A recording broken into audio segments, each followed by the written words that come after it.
Thank you for joining us today. Welcome to this training session. My name is Judy Peterson and I will be walking you through how to issue a commitment. We will also create a closing protection letter. Throughout the hour, if you have any questions, please submit them as a note on the webinar screen under the questions, and we'll go through the training session first and then answer your questions at the end. Also keep in mind that we do have resources available from our resources desk. There are some training resources if you click here from your own computer, and then you'll be able to access those training resources. So let's get started. Today I'm going to log in as Mary Ann Test, a staff person working under an attorney named Jane Test. And when logging in, I'm going to click on Search for or Issue a Commitment or Certificate. The transaction listing screen provides various ways to search for an existing transaction. Today we are going to create a new transaction. First, we're going to answer questions and fill in the blanks, and as we work, then the transaction will be created.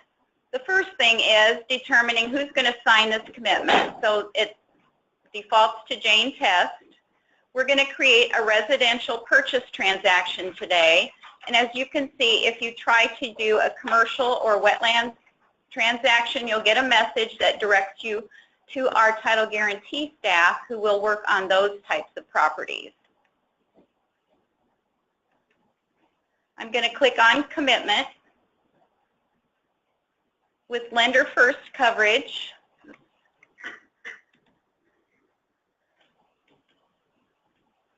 And enter the mortgage amount that the lender gave us. We're going to add a closing protection letter. We don't need coverage for a junior mortgage today, but we will add owner coverage, and that will be the purchase price of the property. Next, we're going to enter the borrower's names, the first buyer or borrower in the first field, and then any other buyers or borrowers in the second field. Next, enter the title holders' names, and in this example, I'm going to show you how to issue a commitment when the seller is a company.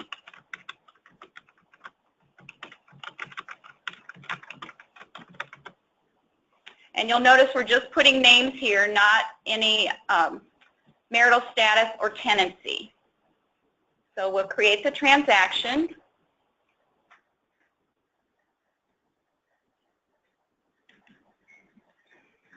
Sorry, I'm not used to this mouse.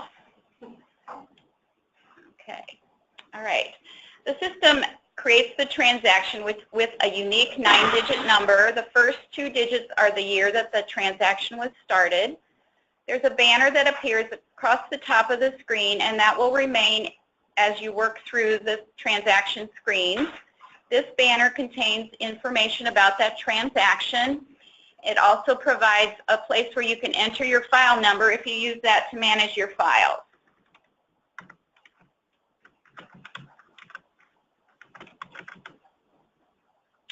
Prepared by is who's typing. The signed by will be the participant who's going to sign that commitment.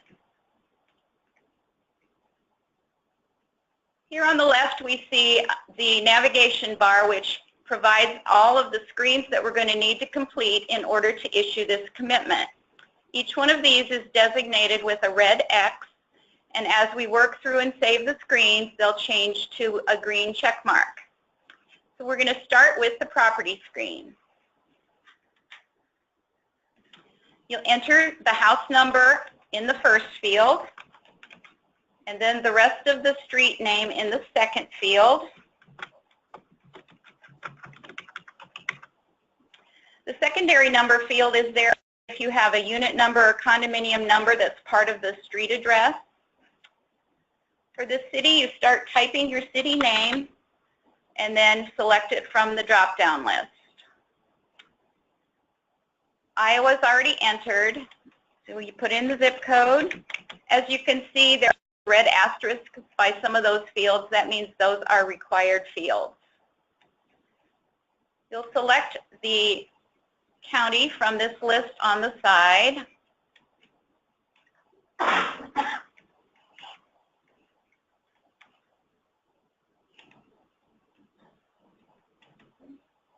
And then enter the legal description exactly as it appears on the abstract or on your title opinion.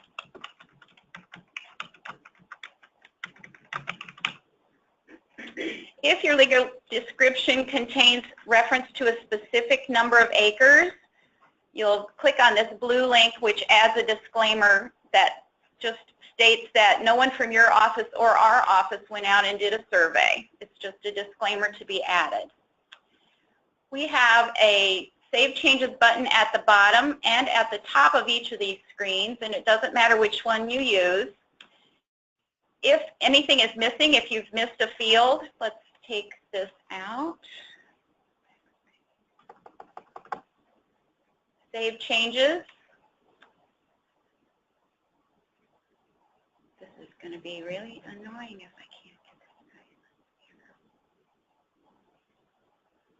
this. Sorry, mouse. Okay. As you see, I saved, but that didn't change to green. If you're not sure what's wrong, you can click on What's Incomplete. It gives you a list of all of the fields that need to be completed before this commitment can be issued. And as you can see, we haven't gone to those other screens yet, so this is the one we care about right now. We need to add the zip code back in. So we'll go ahead and do that.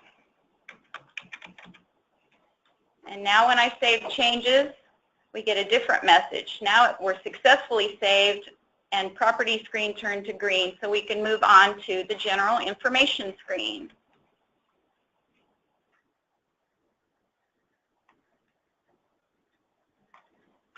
The general information screen repeats some information that's already been entered. We've got status is pending.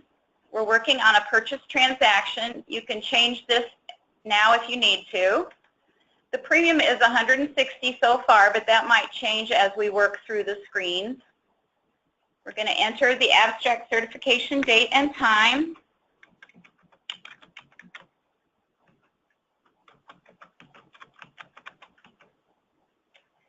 The abstractor is selected from this drop-down list, and these are all the abstractors that are eligible to provide abstracting services in the county of your property. The title opinion attorney defaults to the attorney that I'm working under, but if you're not working at a law office, you'll type and select your attorney from a drop-down list, so just like this.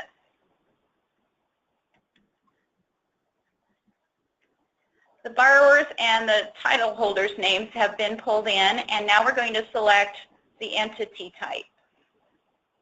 So if it's a real person, you select individual. If it's not a person, you select legal entity. And if you have a title holder who is a legal entity, you also need to designate what type of entity. So we're going to say this company is a corporation. And by designating these things, that helps to pre-fill Schedule B. Next, we're going to answer the question, what is the tenancy of that current title holder? So we have several choices. If you have more than one title holder and they're joint tenants with full rights of survivorship and not as tenants in common, or as tenants in common, you'll click either one of those buttons. If you have multiple title holders and you're not sure of the tenancy, you'll choose unknown, and then this text follows their name on the Schedule B. I'm sorry, on Schedule A. If you only have one title holder, you click on Other. That would be either a person or a company like we have, or you can also choose Other and type another tenancy phrase if one of those other three doesn't meet your needs. The composite mortgage affidavit will print with every commitment, so we need to choose which form we're going to need. The primary residence version is used if the buyers or borrowers are going to use this as their primary residence. And you can select the all-purpose version for any other situation or if you're not sure. And then we need to designate a typed name for those current title holders on the CMA. So you can copy their names in. If more than one name appears in this first field, you'll want to move that second name over to the title holder 2 box. The contact information and mailing to section here is optional, so you can fill that in. If you want a mailing sheet to print with your commitment, you click this box, fill in the information, and then that sheet would reflect what you've typed in. And now we're ready to save changes. We've got that successfully saved message, and we have a green check mark, so we're going to move on to lender first coverage. So now we're going to rely on the information that the lender gave us. If you have a loan number already, you can enter it. Remember, the coverage amount is the proposed amount of mortgage. The type of sale defaults to fee simple, but other options are available. We're going to enter the lender's name. So as you work in the system, it builds a short list of lenders that you've used. If you're using a lender you haven't used before, you click on View All and start typing the lender's name. And your choices will come up. So it might be one, then you choose the correct location. The next field is called Name of Proposed Guarantee to appear on Schedule A, and this is how your lender's name will appear. And you can see we've added its successors and or assigns to that text. This is an editable field, so if your lender wants their name to be tweaked a little, for example, they want the zip code to be there or they want the street address, you can edit that field. Before we started, we selected that we were going to add a closing protection letter. If you hadn't done that and you find now that you need one, this is how the screen is going to look, and all you have to do is click this box and it opens up the fields for the lender, how the lender will appear on that closing protection letter. And we're going to select the lender in the same way.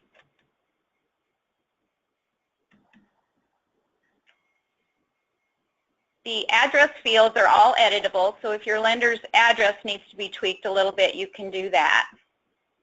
And now we'll save changes.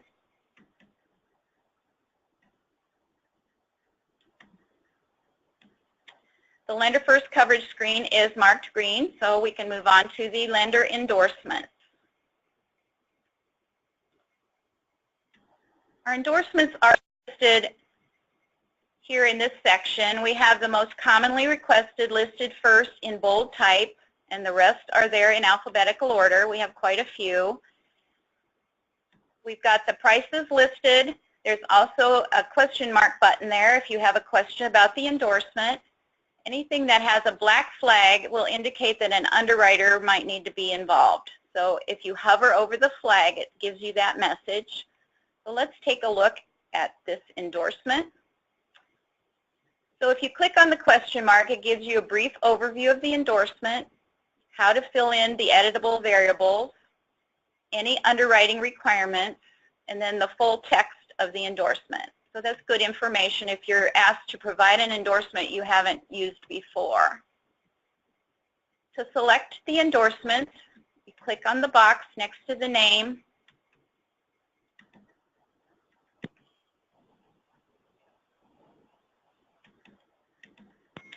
And then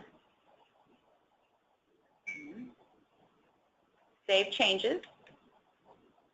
And it pulls those endorsements into the selected section of this screen. Any endorsements that have a green check mark are ready to go. They don't need any edits. If there's a red X there, that means you need to add something specific to this transaction. So you'll just click on Edit and go in and make those corrections or make those additions. There's a trash can here. If you selected an endorsement by mistake, you can remove it.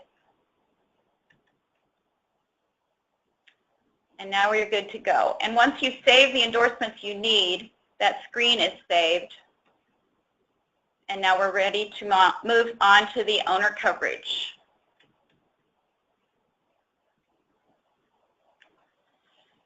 Enter the loan number if you know it. And remember, the coverage amount was already entered, and that's the purchase price of the property.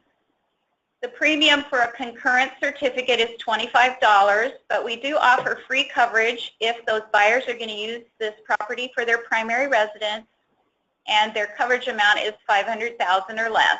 So once you check this box, if appropriate, and save changes, that will change their total premium to $0. And that screen is ready to go, so we'll move on to the owner endorsements. We offer a few owner endorsements, and you would select them in the same manner. We're not going to need any for this particular coverage, so I'm just going to save changes. And we'll move on to Schedule B.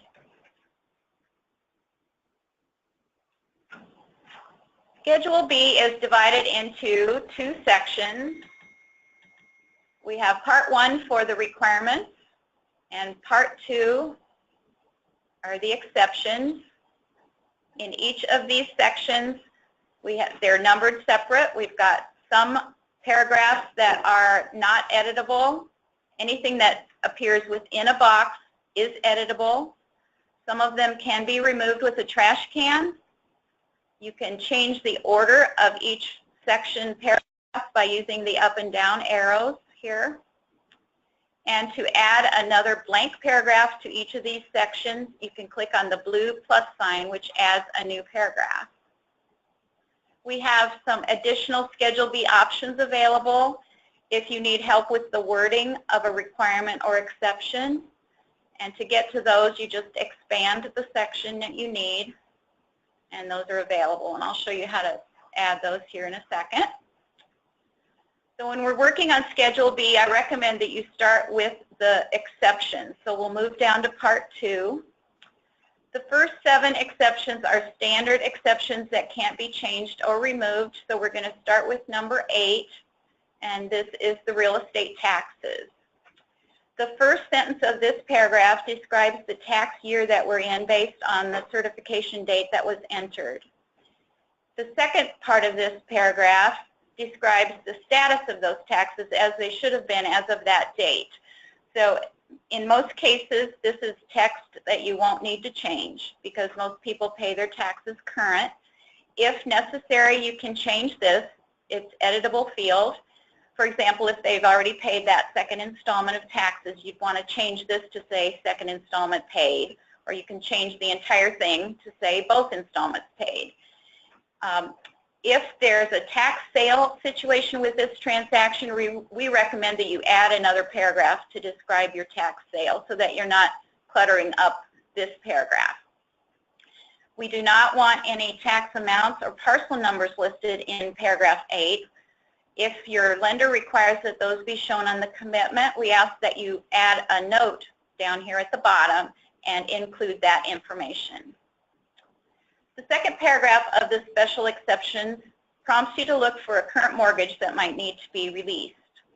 And we've got blank lines filled in there. This is the information we need. We want to know who the mortgage was from, who it's to, the date, file date, and the book and page or document number, and the original amount of the mortgage.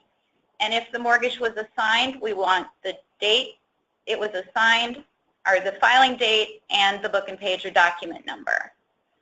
So I'm not going to spend time filling in all those blanks. Let's just put in color.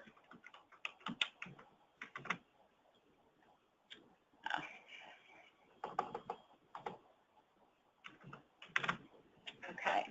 If you have more than one current mortgage that needs to be released, you add another paragraph. And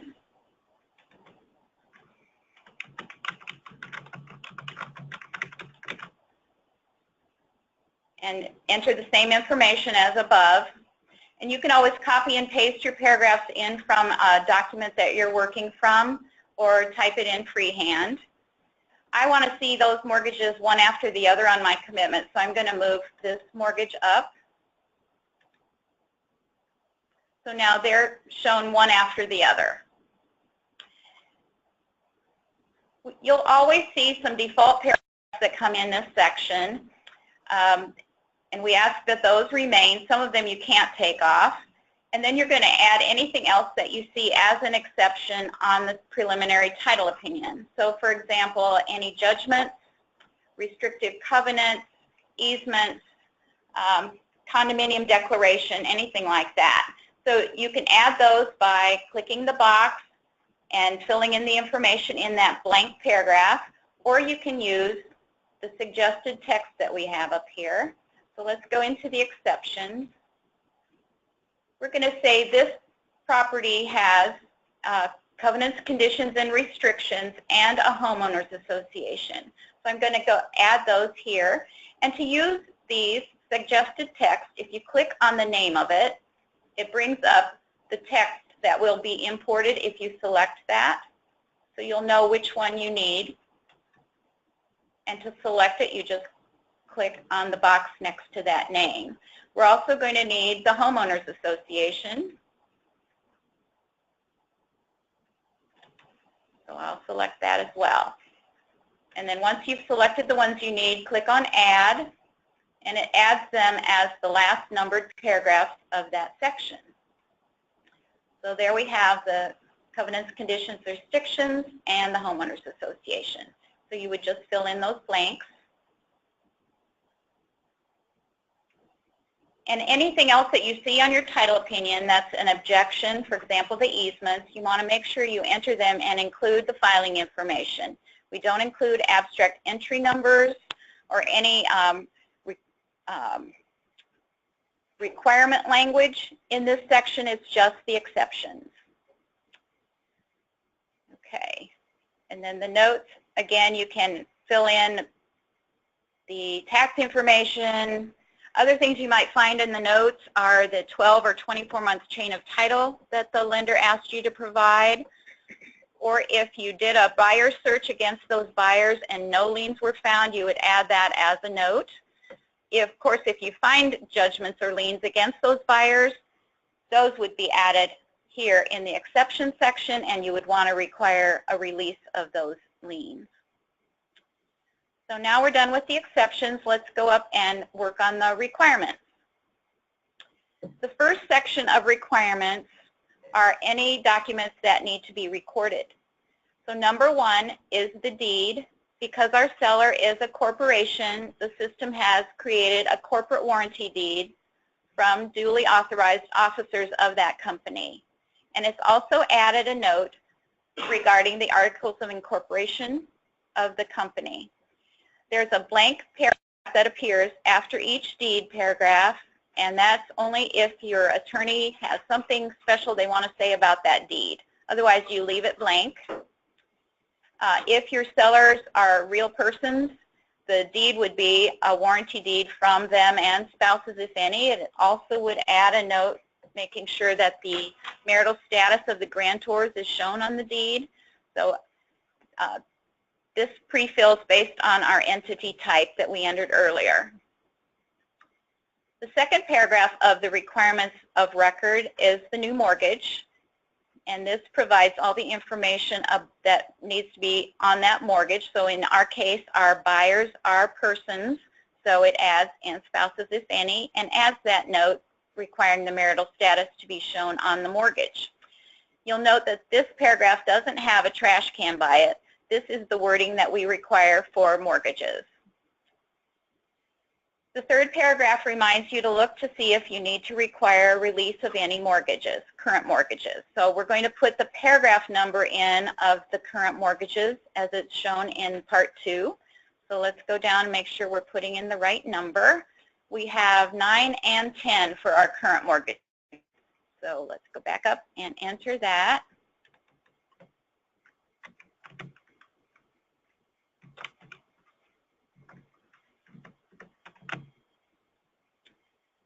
We also have one of those current mortgages is a credit line mortgage, and we want to make sure we get that credit line closed. So we're going to add a requirement for that. It's the open-end mortgage release requirement.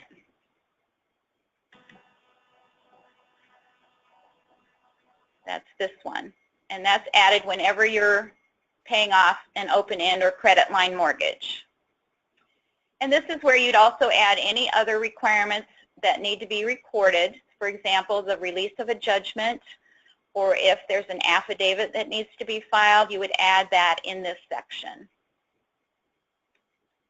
The next requirement section is for documents you need to gather or action you need to take, but there's no recording involved. So we have several that are hard-coded in that you can't remove. The CMA needs to be signed by all the parties. The MNLR needs to be searched, and anything that's found has to be taken care of. This is a purchase transaction, so this purchase money mortgage paragraph is added. And then if there's a CPL or GAAP endorsement, there must be a pre-closing search certification. Paragraph number 5 has been added because we selected the location endorsement. That endorsement assures the lender that there's a house on the lot. So you'll need to make sure that you gather that evidence showing there's a house there before the certificate can be issued with that endorsement.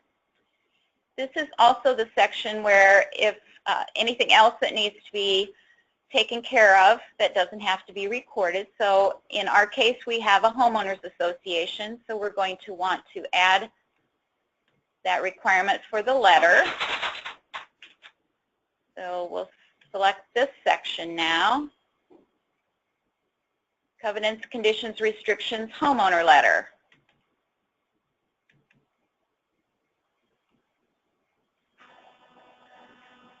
And this paragraph was added. So before I want to finish my Schedule B, I go back and review my exceptions, make sure I didn't forget to add a requirement. I think I'm done, so we're going to save changes. All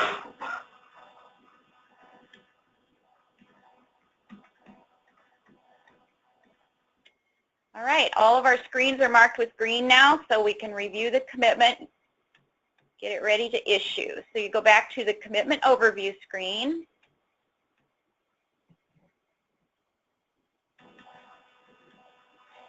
This provides you a brief overview of everything we've done here. The status is pending. The total premium now is $150, and here is the action line across the top of this screen. So we can issue the commitment, cancel it if the deal falls through, preview, and remember the commitment, the CPL, and the transaction quote all are previewed and printed as separate documents. You can send the commitment to underwriting if you have a legal question for one of our underwriters, and all you do is click on Send to Underwriting. You'll be asked to provide a note explaining what you need, what's your question, and then once you click that, it changes the status to underwriting. In the same manner, if you have a question for our non-legal staff, for example, you just want us to review your commitment and make sure you've worded things properly or put them in the right spot, you can send it to audit. And again, you'd be asked to put in a note explaining what you need.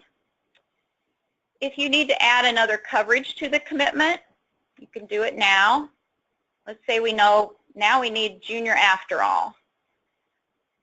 And when you do that, it adds the screens that are necessary for that coverage. And anytime you make a change after saving Schedule B, the system forces you to go back and review it again. So it's got a red X again. So the lender junior and junior endorsement screens are completed the same way we did the lender first screens. If you get to a coverage screen and you realize you don't need it after all, then you can remove it here, remove this coverage, and it takes those screens back off. But we do still need to review the screens, make sure that the calculation of the premium is correct, so each of these needs to be reviewed and saved again.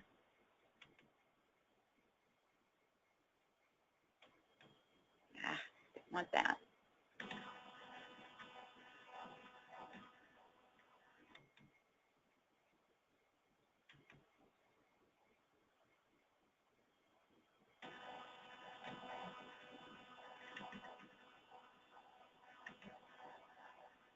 And now we're back to all green. So we'll go back to the commitment overview screen. And we're ready to issue.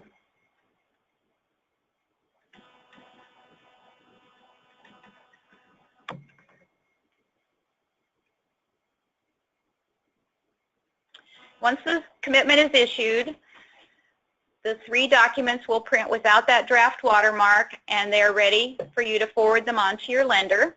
So to print the issued version, you go to the Archives and Snapshot screen. And this screen is divided into 2 sections. The most current version of the documents are listed here in the Active section. To view them individually, you can just click on the name and it'll pull it up. If you want them all to be saved or printed or forwarded at the same time, you can click the box next to what you want and click on Download Selected. You can either save or open the file, and then you can send them as a zip file. So that's a pretty slick way to just send them on, and that's great if you have your signature already in our system as an electronic signature. You don't need to print them and sign them. So let us know if you want that done if you haven't already set that up. Let's say your commitment needs to be amended.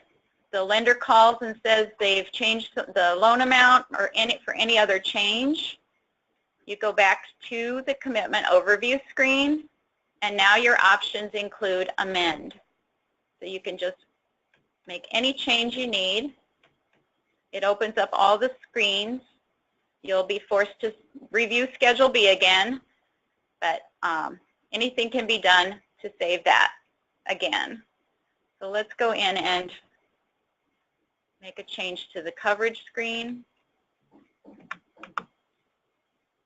Save changes.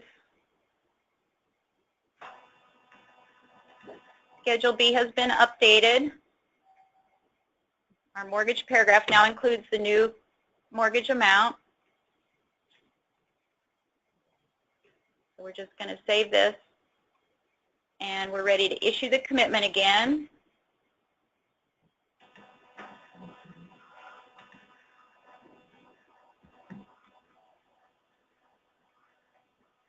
And now when we go to print it from the Archives and Snapshot screen, the prior version of the commitment is here in the Archive section, and our current version is in the Active section. Okay, next I'm going to show you how to add a CPL. If you need to amend or add a CPL and you've issued the commitment, you can always go back in and amend your commitment and add it that way. Or if you're adding a CPL to a commitment that someone else issued, you click on View, Closing Protection Letters. See if I can get my mouse to work here.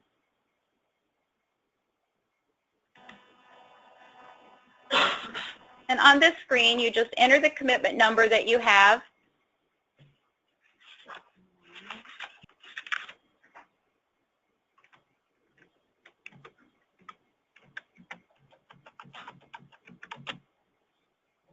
And click on Search.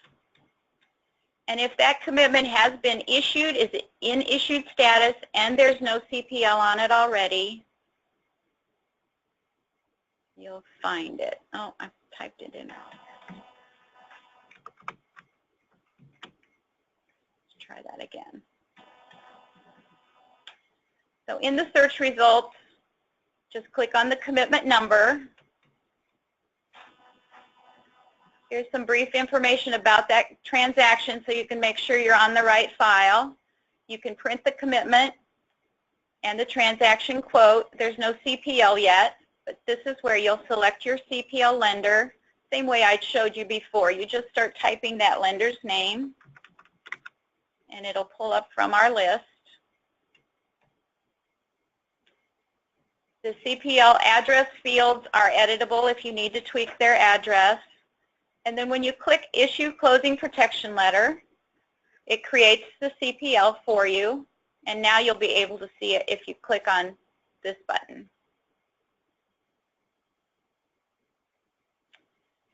Okay, that's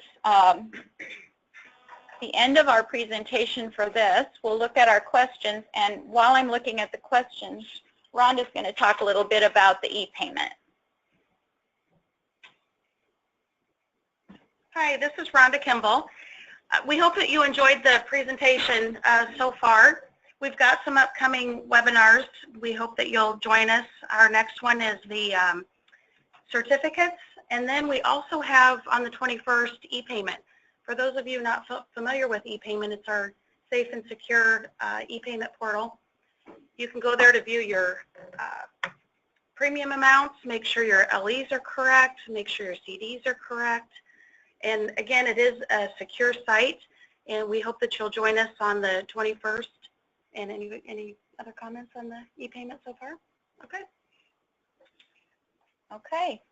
Well, I just looked and I don't see any questions. So I want to remind you that if you have questions after the webinar, you can give us a call, or always go to the resource desk and click on that button to get to our training resources. Those are really good, helpful products.